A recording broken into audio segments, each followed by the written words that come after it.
हम लोग को यार घूमने की पड़ी रहती है वो अरे हम लोग को यार घूमने की पड़ी रहती है वो अरे मेरे साथ हमेशा गुस्से में ही रहते हैं वो, इसलिए क्योंकि मैं काम ही ऐसे उल्टे कर देता हूँ भाई, तो पापा को गुस्सा बहुत ज्यादा आ जाता है मेरे ऊपर, तभी पापा का मूड जो है ना वो मुझसे ऑफ ऑफ रहता है। सफदर अंकल को माँ सफदर और शाह सफदर की बेवकूफ़ियों पर बहुत गुस्सा आ गया और वो व्लॉग में ही फट पड़े। सफदर अंकल को इतना ज़्यादा गुस्सा आ गया कि वो रहा नहीं गया उनसे, और जिस तरीके से वो गुस्सा कर रहे हैं अपने बच्चों पर, ये देखकर लोगों को भी समझ आ गई कि ये जो बच्चे हैं इनके, ये बिल्कुल भी इनकी नहीं सुनते हैं। लेकिन माँ सफदर की थोड़ी थोड़ी अंकल को सुननी पड़ती है, क्योंकि ऑब्वियसली वो इतना पैसा कमाता है। अब हुआ कुछ यूँ कि घर की शिफ्टिंग हो रही है, और कुछ टाइम पहले जब उम्रा पर जाने की बातचीत चल रही थी, तो उस वक्त मना कर दिया गया था कि मैं नहीं जा रहा, डॉक्टर ने मना कर दिया है। अब शिफ्टिंग के बीच में जब इतना काम पड़ा हुआ है, तो इनकी अम्मा साहिबा को घूमने घुमाने की लत पड़ गई है, और वो भी मरी में, वो भी ऐसे हालात में जब इतने सैलाब आ रहे हैं, इतनी लैंडस्लाइडिंग हो रही है, और सबा की तबीयत भी ऐसी है। अब ऐसे हालात में जब ये लोग इतनी बेवकूफ़ाना बातें करेंगे तो फिर लोगों को गुस्सा तो आएगा, और फिर उसके बाद अपना घर भी नहीं खरीदते किराए के घर पे जाकर बार बार, मतलब हर जगह हर साल बाद इनकी ये कहानी हो गई है कि कंटेंट निकालने के लिए ये लोग कोई किराए का घर लेते हैं, उसको बनाते हैं, फिर वहाँ जाते हैं, फिर 6 महीने वहाँ रहते हैं, फिर दूसरा लेते हैं।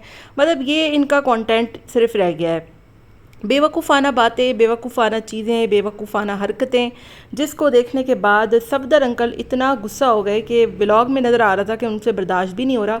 फिर मुंह पर कैमरा ला के रख दिया है कि तुम लोगों को बस घूमने की पड़ी रहती है हर वक्त। और शाज ने भी आज फाइनली अपने व्लॉग में बता दिया कि पापा जो है वो मुझसे कोई ख़ास खुश नहीं रहते, वो बहुत मुझ पे गुस्सा करते हैं क्योंकि मेरी हरकतें ऐसी हैं। 15 दिन हो गए हैं घर लिया हुआ है, लेकिन अभी तक उसको बनवाने के लिए नहीं दिया है। कोई इनका ठिकाना नहीं है, जबकि अब्बू का घर जो है वो बन भी गया और सामान भी शिफ्टिंग के लिए रह गया है।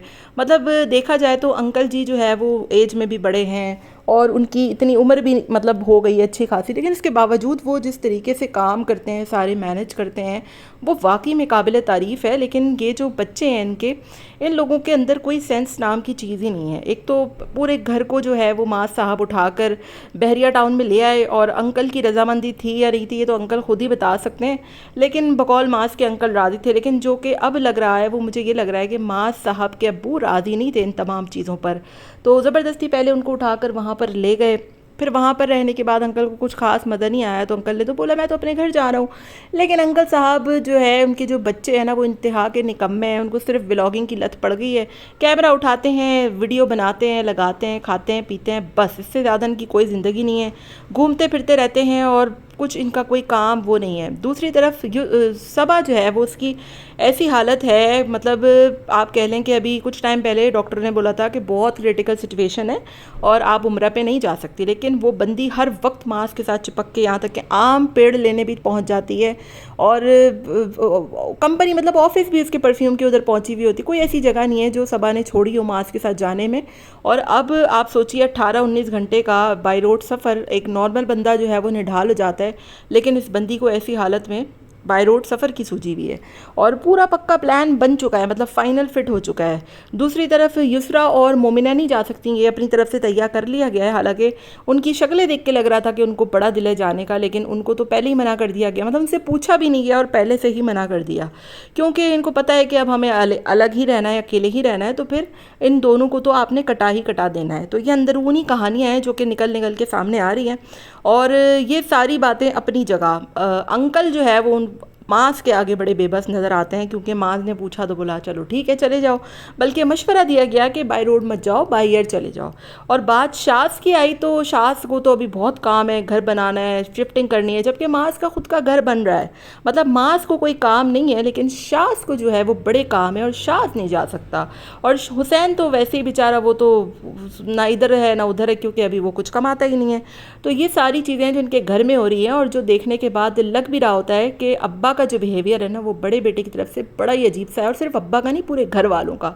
चले शाज बेचारा सबको कवर अप करता रहता है, वो सबकी तारीफ़ें करता है, अब्बू की भी, मास की भी, लेकिन उसकी कोई तारीफ़ नहीं करता और उसको कोई कवर अप नहीं करता। आखिर क्या वजह है कि इनके घर में जो पैसा कमाने वाला बच्चा है उसकी बड़ी इज़्ज़त है, लेकिन जो बाकी इज़्ज़त बड़े जो है वो इज़्ज़त के हकदार होते हैं उनकी कोई इज़्ज़त नहीं है, इज़्ज़त नाम की कोई चीज़ ही नहीं है, कोई मैटर ही नहीं करती। तो ये सारी चीज़ें अंदरूनी जो है वो कहानियाँ चल रही हैं इनके घर में, और ये फिर दुनिया को ये चीज़ें दिखाते हैं। बात इन पे इसीलिए होती है कि ये दुनिया को दिखाते हैं। एनीवेज़ यहाँ पर एक बात मैं ज़रूर कहूँगी कि माँ सफदर और शाह सफदर अब कोई छोटे नन्हे काके बच्चे चुनने नहीं रहे हैं, काफ़ी बड़े हो चुके हैं और इनको इस उम्र में आके अपने अब्बू जी को इतना नहीं सताना चाहिए कि वो बेचारे इतना गुस्सा कर जाते हैं। कभी बाहर घूमना पहुंच जाते हैं बैठे बैठे, कभी शाह सफदर साहब को बोलना पड़ता है काम करा लें।